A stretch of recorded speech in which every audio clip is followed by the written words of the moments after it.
დღეს გვინდა შევეხოთ ერთი შეხედვით არც თუ ისე ახალ საკითხს, რომელზეც პასუხი ყველამ კარგად ვიცით, თუმცა მაინც ყველა თავისებურად სწვეთს მას. ეს არის საკითხი თუ როგორ უნდა გვეცვას ეკლესიაში. პირველ რიგში მინდა გითხრათ, რომ ყველა ადამიანი მთელი ცხოვრების განმავლობაში სწავლობს. და ეს სწავლება არ არის აუცილებელი, რომ სკოლაში მიმდინარეობდეს, რაღაც სასწავლო დაწესებულებაში მიმდინარეობდეს, იმიტომ რომ ცხოვრება მას თვითონ აძლევს რაღაცა გაკვეთილებს. ეს არის მისთვის ზნეობრივი გაკვეთილები, რა თქმა უნდა, და აი ამ ზნეობრივი გაკვეთილების ჩაბარებით ის რაღაცას წინ უნდა მიიწევდეს ყოველ შემთხვევაში თუ არ მიიწევს. ერთ-ერთი ესეთი საკითხი არის ჩვენ გარეგნულ ქცევებს რაც ეხება. ჩემი აზრით, ტაძარში ქალი უნდა დადიოდეს კაბით. იმაზე თუ როგორ უნდა შევიმოსოთ ქრისტიანულად, შეიძლება ითქვას, რომ არსად არ წერია და არც რაიმე კოდექსია შედგენილი. არც ის არის დადგენილი, რომ აუცილებლობას წარმოადგენდეს ადამიანს ესა თუ ის სამოსი ეცვას. მაგრამ ადამიანს თავად უნდა გააჩნდეს გარკვეული კულტურა თუ როგორ შეიმოსოს შესაბამის ადგილებში და როგორ უნდა ჩაიცვას. ნუ რა ვიცი, ხა ტაძარში რა ძირითადად გრძელი კაბები დადიან. სწორედ სარწმუნოებიდან გამომდინარე ადგენს ადამიანი თავად შეიმოსოს იმის და შესაბამისად, სადაც მიდის. როდესაც ვლაპარაკობთ, რომ ადამიანი, რომელიც ტაძარში მოდის შეუფერებელი სამოსლით, ის შეურაცხყოფს საკუთარ თავს პირველ რიგში, იმიტომ რომ იგივე სამოსლით ის იკადრებს, რომ წავიდეს რაღაცა ძალიან სერიოზულ შეხვედრაზე. აი მაგალითად, საქორწინო შესამოსელი მისთვის სხვა იქნება აუცილებლად, რაღაცა თეატრში და კინოში წასასვლელი შესამოსელი სხვა იქნება. სპორტულ დარბაზში რომ წავიდეს სავარჯიშოდ, რა თქმა უნდა, სხვა იქნებოდა.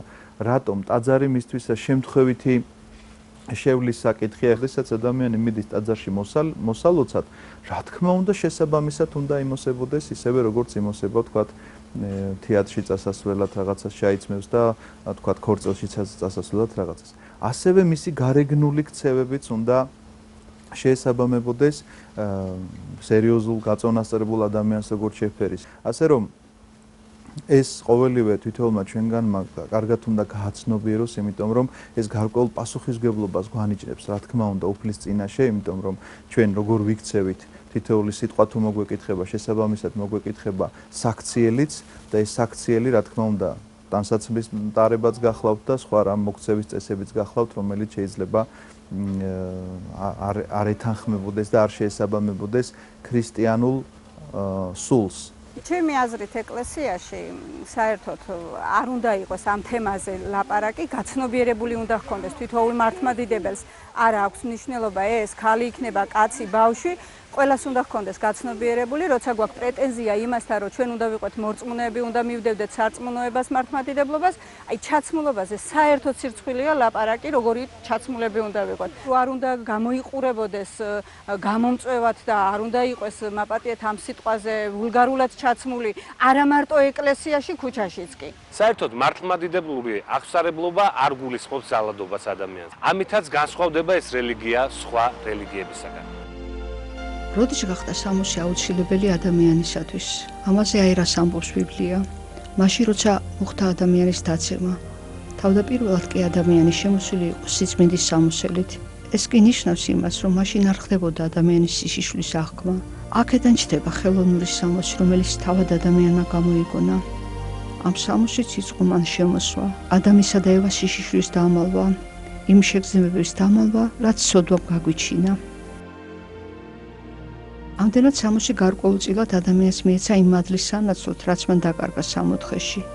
მან კი იქ დაკარგა დიდი მადლი, რომლითაც იყო შემოსილი და იქიდან მოყოლებული სწორედ სამოსი გამოხატავს ადამიანის შინაგან მდგომარეობას. რა მდგომარეობის მატარებელიცაა იგი, სწორედ ჩაცმულობით გამოხატავს ადამიანი ვინ არის, როგორია შინაგანად და ამის წაკითხვა ზოგადად სწორედ მისი სამოსელით შეიძლება. ჩვენ ვიცით თანამედროვეობაში, რომ გაშიშვლების მრავალი მცდელობები არის მასობრივად და ასე შემდგომ. და ასეთი რამ ხდება ისეთ შემთხვევებში, როდესაც თქვათ ღმერთი არის დავიწყებული. ცოდვა როდესაც შედის ადამიანში, ადამიანს უკვე ერევა შინაგანი სამყარო და ეს აუცილებლად გამოიხატება მის თქვათ ჩაცმულობაზე. ახლა კი გადავხედოთ სულხან-საბას ლექსიკონს, სადაც განმარტებულია თუ რას ნიშნავს ქალურობა. ქალურობა კდემამოსილი და მოგძალებული ქცევაა. ქალურობა პატიოსანი შვილების აღზრდაა. ქალურობა უღალატო და ერთგული ცოლობაა. ზემოთ მამაკახაბერმა აღნიშნა, რომ ადამიანი არაშესაბამისი ჩაცმულობით საკუთარ თავს შეურაცხყოფს. ადამიანი უპირველეს ყოვლისა სულიერ სილამაზეზე უნდა ზრუნავდეს, რადგან სწორედ შინაგანი სულიერი სილამაზე ფენს მის გარეგნობა სილამაზეს.